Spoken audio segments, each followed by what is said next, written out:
I'm putting this at the first of the video because this is a video where I'm just hiking in the woods and talking about what I see, and talking about the difference between a red oak and a white oak and that kind of thing. So if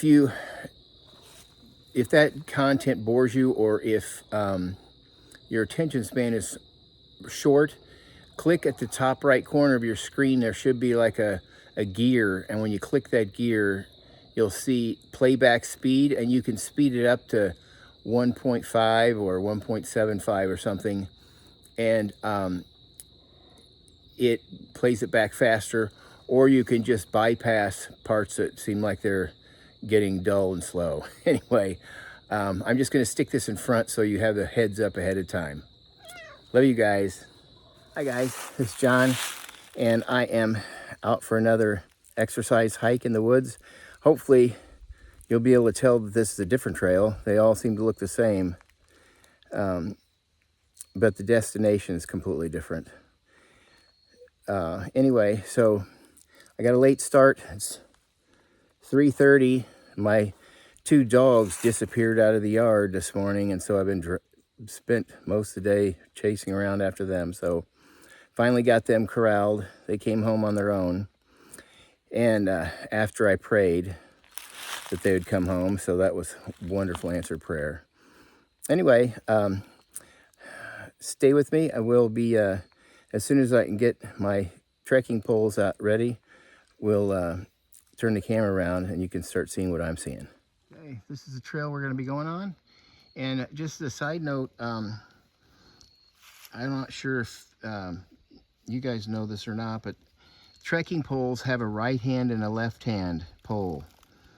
And that's based on how the strap is put in. So I'll just show you that. Okay, here's the left one. And you see how the strap goes around your wrist and then underneath the other side.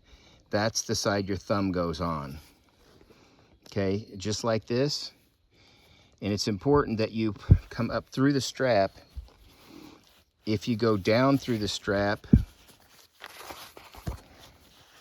like this, if you fall, it'll end up just either breaking or dislocating your thumb. So it's really important to come up through the bottom, and then thumb is resting on the strap that goes underneath where the strap starts coming out of the top.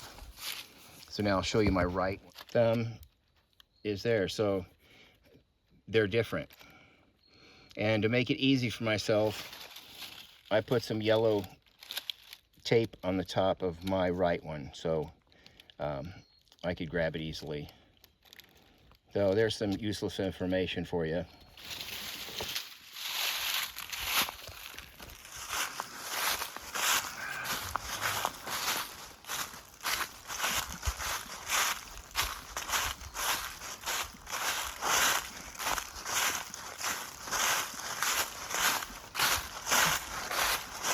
Trekking poles are really important. I did a lot of cross-country skiing, so I started using those ski poles a long time ago, but when I started hiking, it's like having two extra legs.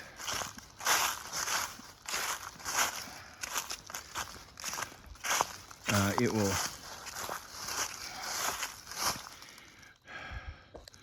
keep you from falling. Okay.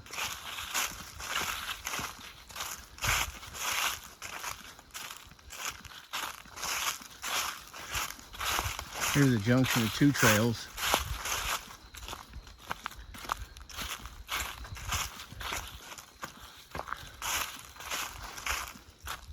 That one is Overnburg Trail. This one right here is Flat Rock Creek Trail. Wonderful. This is just my woods by my house, and there's We're blessed to have somebody that loves to hike.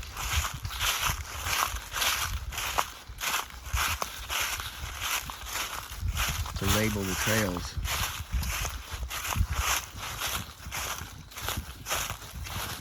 Okay. My friend John wanted me to do a little more specific things.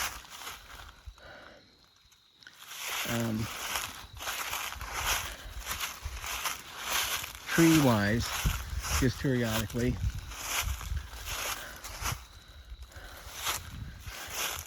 This right here is a red oak, fairly large.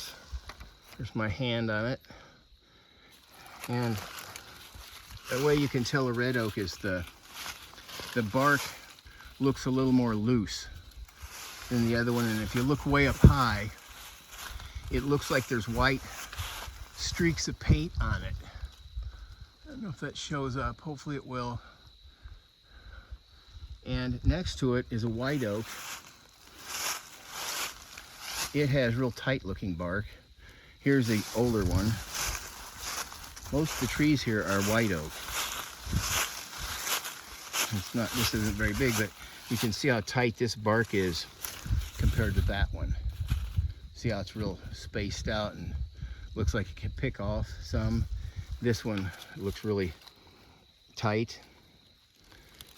And the leaves on a white oak have round lobes. Let me find one here. The ends of the leaves tips here, these lobes, are rounded. And a red oak has pointed, it has a little spike on the end. Here's a red oak one. By contrast, see the points on the end? Yeah, you can see them now. They're not lobed. That's a red oak.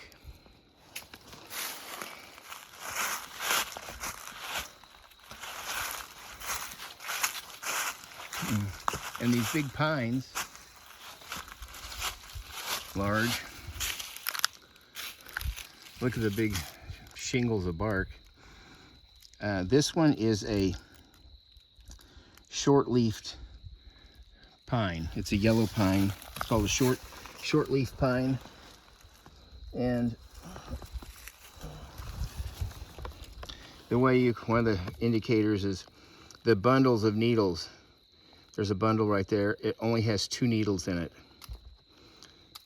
Typically, that's kind of a doofus one. It has 3, but they typically have 2.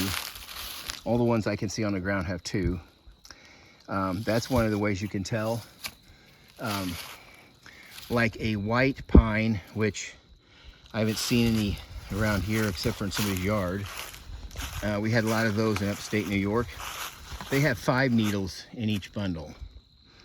So from a distance, they look kind of soft because they got more needles. Now I got a little barrier here. Tree fell over. Well, there's a stump on both sides, so probably fell from this side.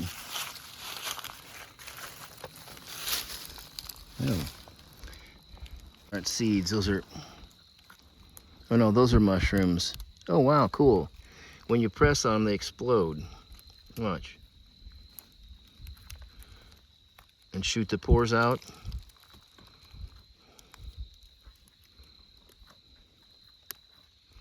That one did it.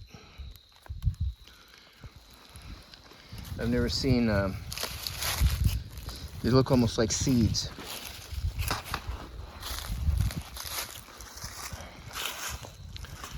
Okay.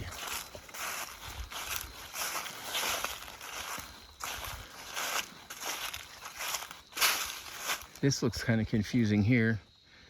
That almost looks like the trail there.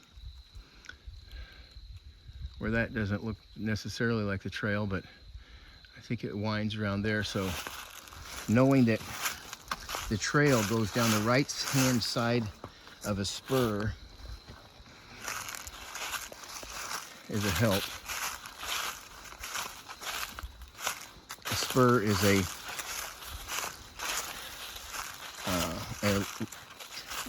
topographical land designation for land that slopes away from you, slopes downhill on 3 sides.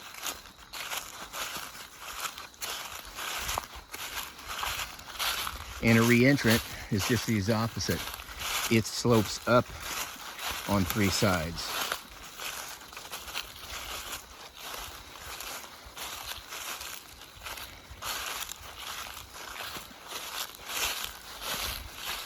So this is the trail.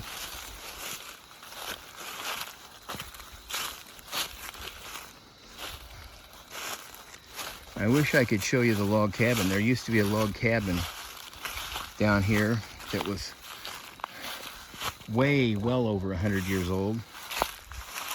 And of course, some doofus burned it down.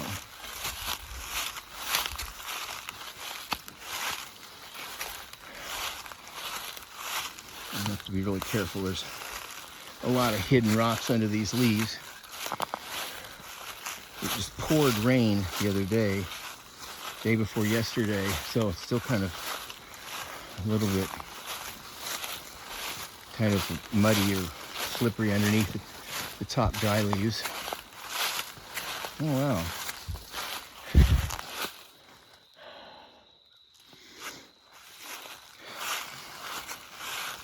And it looks like my neighbors have put a fence here to help let the poachers know that they're on our land, which doesn't ever help. They know our land better than we do.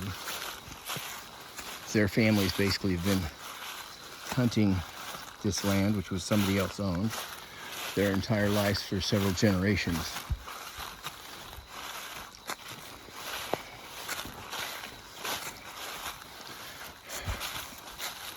But this will be a good deterrent to keep a four-wheeler from driving up this road.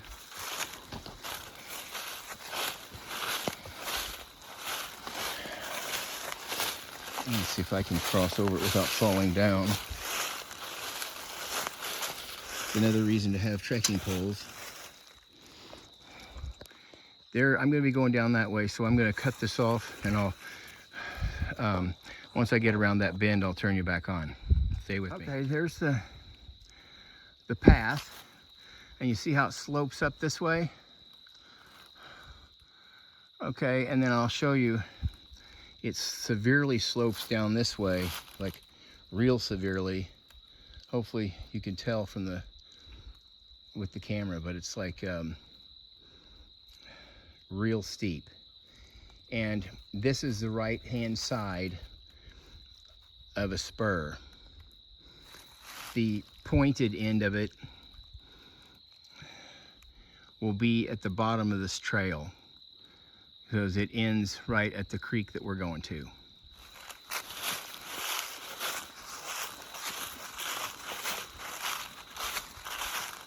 If anybody wants to know about how to navigate using a compass or a map, or map only, or just general information like that, just let me know.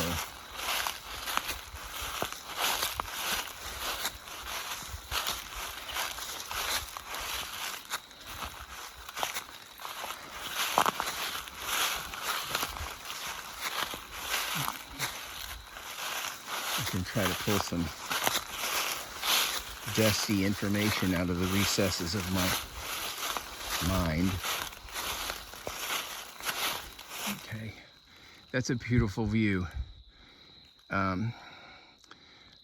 Not very far where the land, the dark part is in the foreground, it drops off as the spur's getting more pointed towards the end. And then there's a creek, and then there's a sunlit ridge along here. It's gorgeous out here.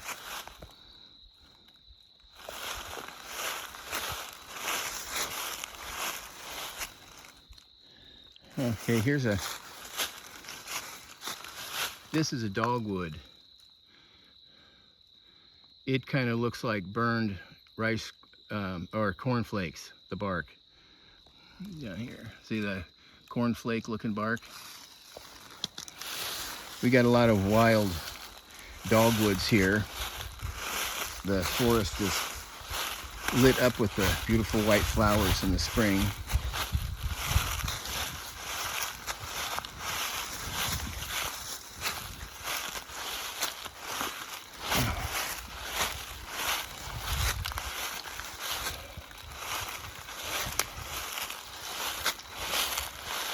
Sorry about shaking. I'm having to watch where I put my feet.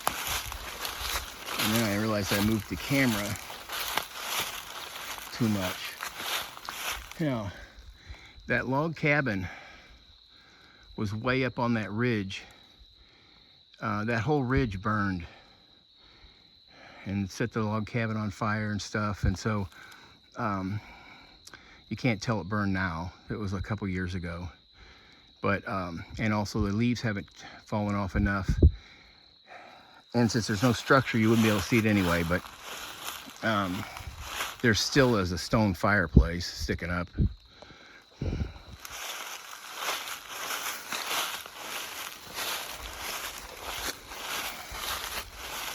It's getting close.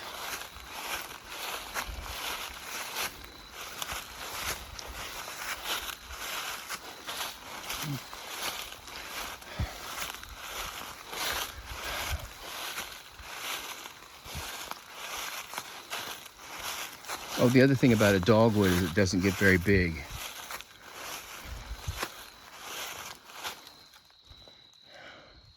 Okay, this is a great comparison.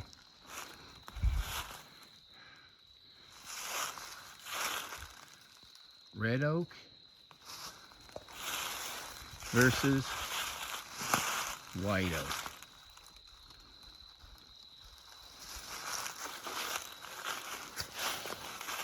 Now there's a whole bunch of different subspecies in both families.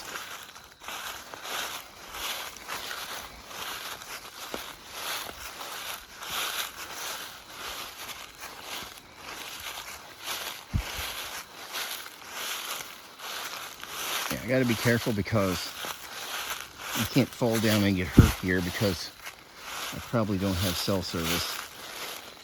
And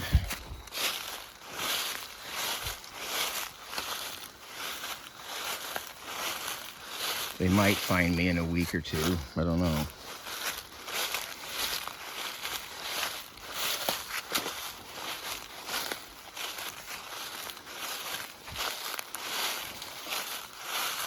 I always try to bring a few survival items with me. However, now that I'm just exercising, I kind of just dump some stuff in here just for weight. Now, here's something kind of interesting. That's a rub. See, the bark's rubbed off that little tiny tree. That was done by a little small buck. And then here's another one. This could have been the same buck or maybe a different one that came through. But what they do is that's how they rub the antlers, their antlers, to get the velvet off of them.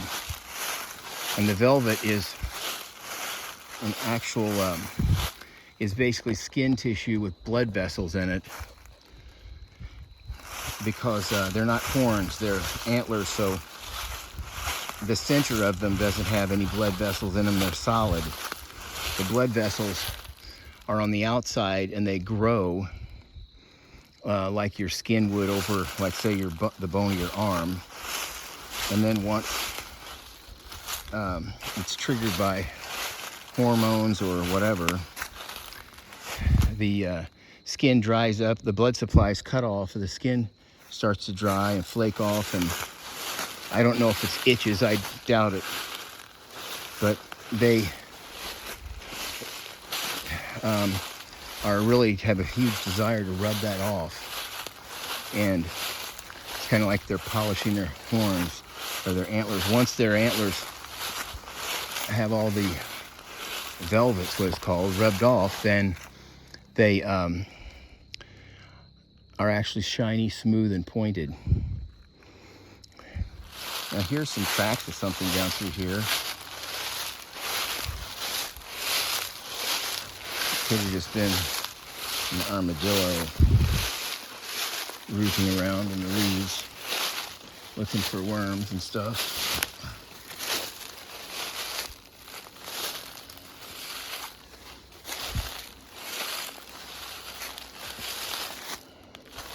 I think I told you in another video that we've got wild hogs in this woods now, finally.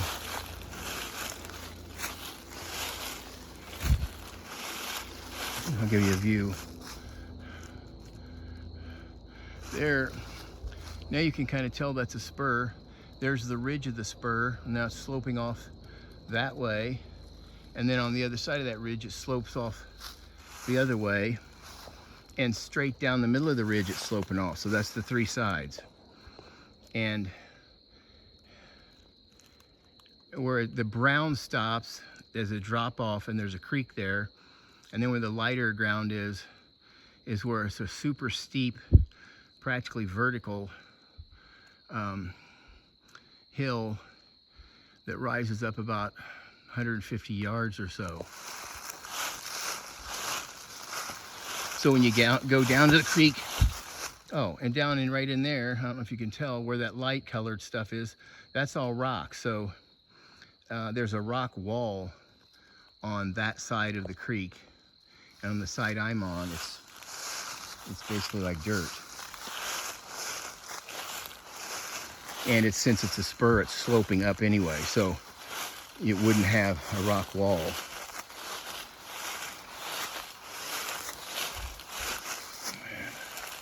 Maybe you can see this rock outcropping through the leaves. I'll try to zoom in on it.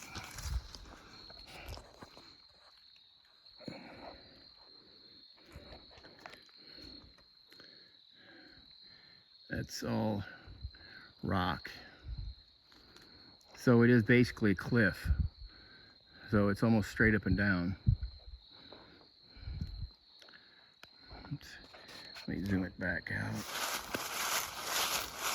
We're almost to the creek. The creek is really nice. It's called Flat Rock Creek.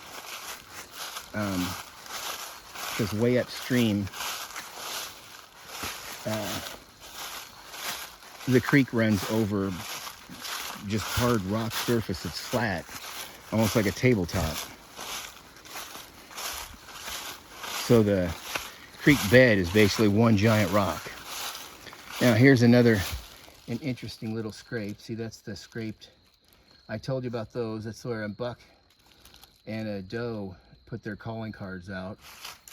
Right straight up there is where the buck twirled around his antlers and rubbed the scent glands up by his eyes on that twig, so the doe can smell it, and then she'll urinate in this spot, letting the urine run down the back of her leg where there's a scent gland. So that's how they talk. Right there's another scrape, or a rub, I'm sorry.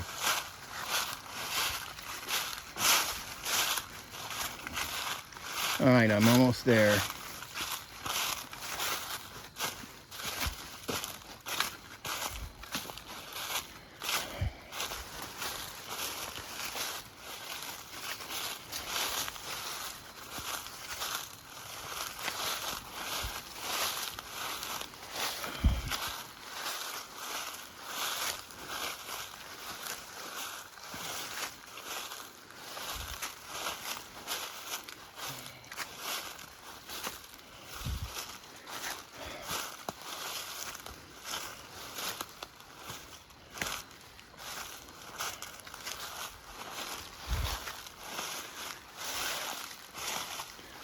It's a beautiful spot, especially when the sun's shining on it.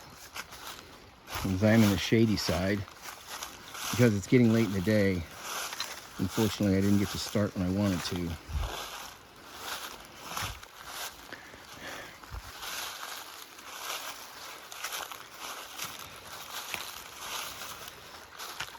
I'm gonna watch my footing here so I don't fall in. Okay. Here, as you can see, that's that ridge over there, and it's hard to tell, but you cross the creek and you kind of follow those white rocks. There's a road that goes up that way and then turns and it switches back and goes up that way. So a person could theoretically get from where we live over to that where the cabin is. We actually have an easement through there. All right, let me put my trekking poles down and I'll try to get farther out in the stream so I can show up and down the stream. Oh, we're not going to be able to see much. At least I can't. I can shade it. The stream goes up there. It's pretty shallow right here. There's a tongue of water that goes pretty fast along that side. And there's one right here. And now you can see it's sunlit. Isn't that beautiful?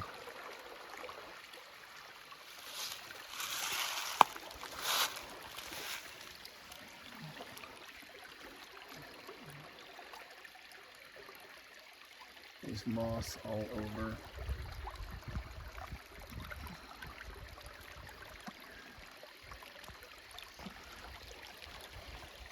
This creek is clean enough to drink out of.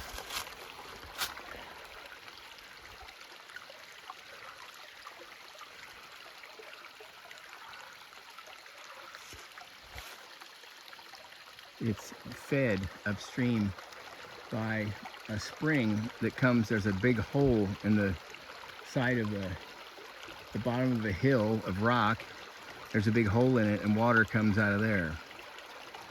And this is called ebb and flow because, as you can see, not that much, it's not roaring down through here, but when the water table gets higher, like spring after the snow melt and a big rain and stuff, it goes way up higher. But I've walked up to it. It's only like a quarter of a mile or so up that way. And maybe if more vegetation disappears once it gets colder, I can walk up there. It's not very easy walking up the bank, and it's too cold for me to wade upstream. But I'll show it to you when I can. We'll walk over here.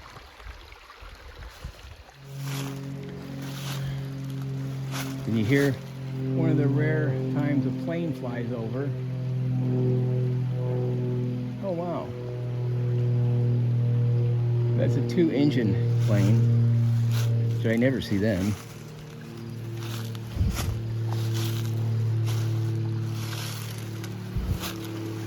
Okay, I'll show you the creek from up here, and then we'll walk. So this is a great water source. And then there's this little tiny waterfall.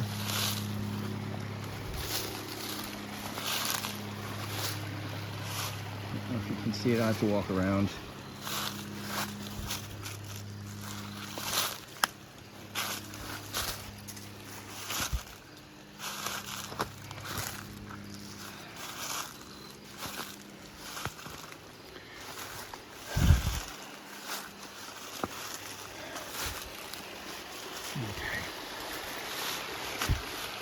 Big boulders here, and then there's the waterfall down there.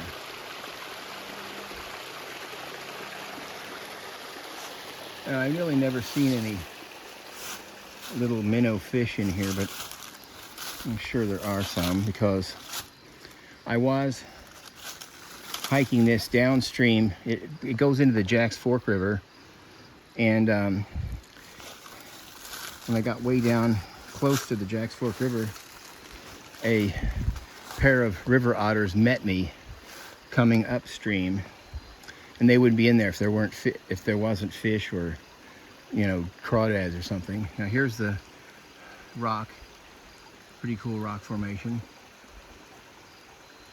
I don't know if you noticed, but there's holes everywhere that you could hide stuff. This area supposedly was some bank robbers that would rob banks in St. Louis and Jefferson City and stuff would hide their loot somewhere, not right here, but like in this area, because all those rocks have holes and stuff in them. But this rock wall goes all the way down as far as I can see. Anyway, well, I gotta start back. I'm sorry that I started so late. I had planned some cool things to do once I got here. And it gets dark really fast here. I got a headlamp and a flashlight with me, because I don't leave the house without at least a flashlight in my pocket. Headlamp if I got my backpack.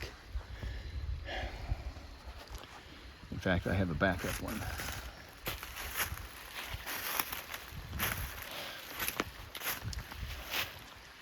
Sometime I'll do a gear dump of some of the stuff I carry, if anybody's interested. You know, I always like to see that, because a lot of times there's something that you never thought of that's pretty vital. I can tell you one thing, and I'll show it to you when I get over here, that most people don't carry.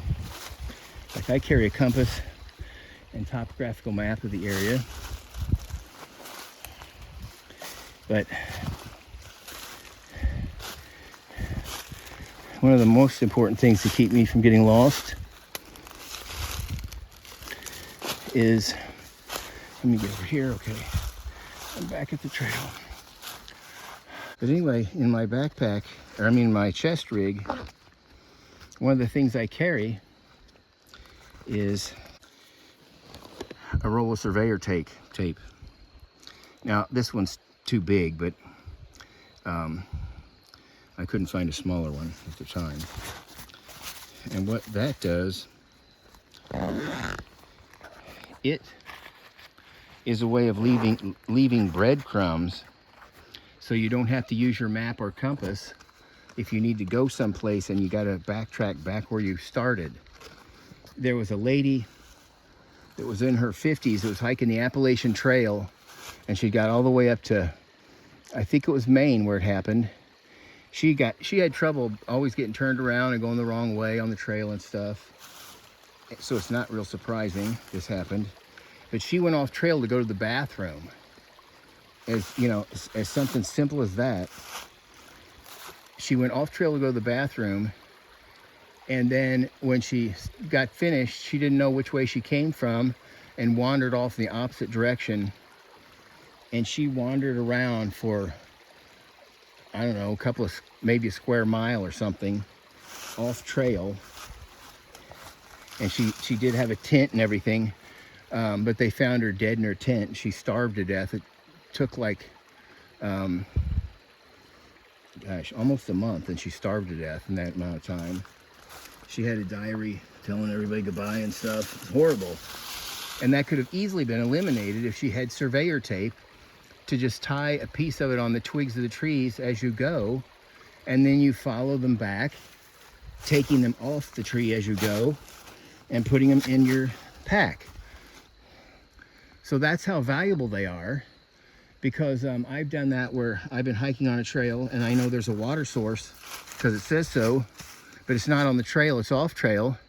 So I immediately just get my surveyor tape out, and where I started at the trail, I start marking my way into the woods, wandering around looking for the, it doesn't matter if you're wandering around or anything because you're leaving breadcrumbs. You could be spiraling, for instance. And then I finally got to where the water was. It wasn't even obvious. And then I followed my markers back to the trail. Simple as that. And you didn't have to deal with taking a bearing and then trying to follow a bearing, because when you're searching for something, you're going to be all over the place. So unless you're going to write it down every time you make a turn, it's not even practical. But what is practical is dropping breadcrumbs along the way. So that's a tip for anybody that hikes and doesn't want to get lost. Okay, I'm going to cut this off, and I'll get back to you later on because this is all uphill. Since the sun's at a better angle, you can see the white, looks like white paint lines down. There's one right there. And a couple right there. They look like they're streaked. And it's more obvious when you look up towards the top. Okay, I don't know if you can tell how steep this is, but it's, I've had to rest once.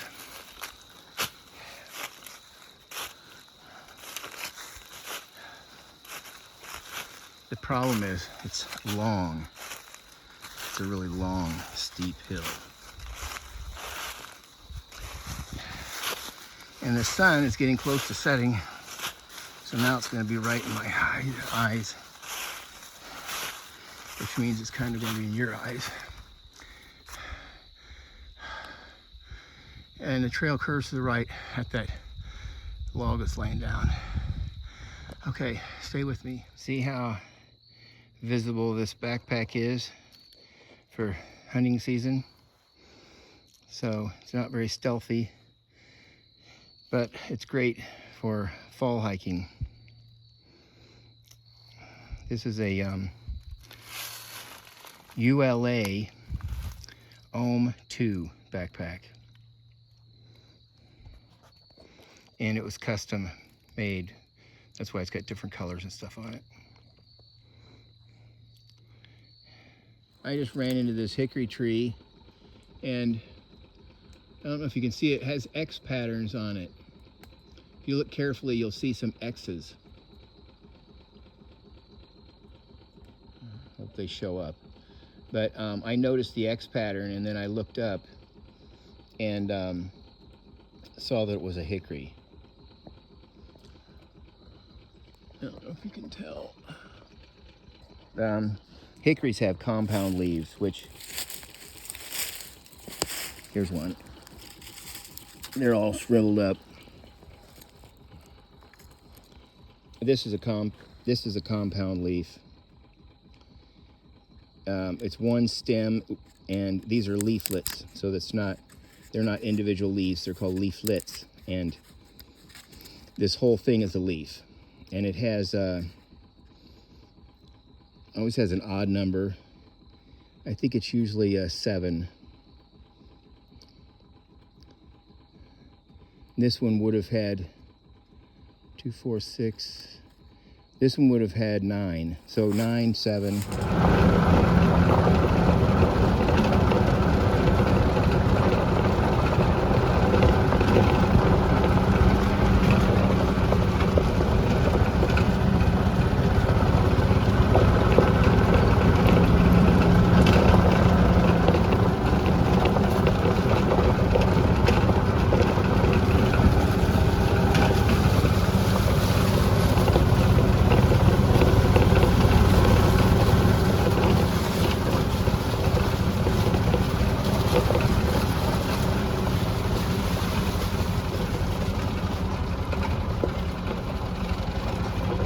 Well, we made it home, and the 2 guardians are right there to greet me. Little Chloe girl and Mr. Wiley boy.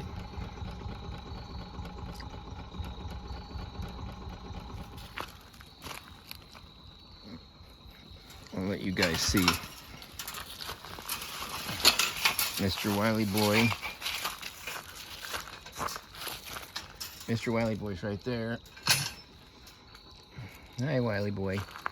And little Chloe girl's right there.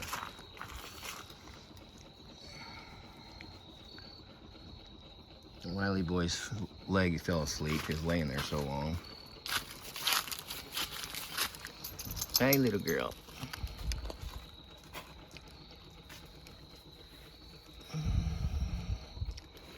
Hey, little girl. Okay. Wiley's limping because either he was wrestling with Chloe or his foot fell asleep. I hope you enjoyed my exercise walk. I'm sorry I got such a late start. I didn't get to do some of the stuff I wanted to do once I got down to the creek. I basically just had to go down there and then come right back because the days get a lot shorter, and in the woods it gets really dark, and stumbling around, there's leaves were covering the rocks already, so I thought I better get back out of there. But I just want to say I enjoyed this. I hope I enjoyed our time we had together, and until we meet again, God bless.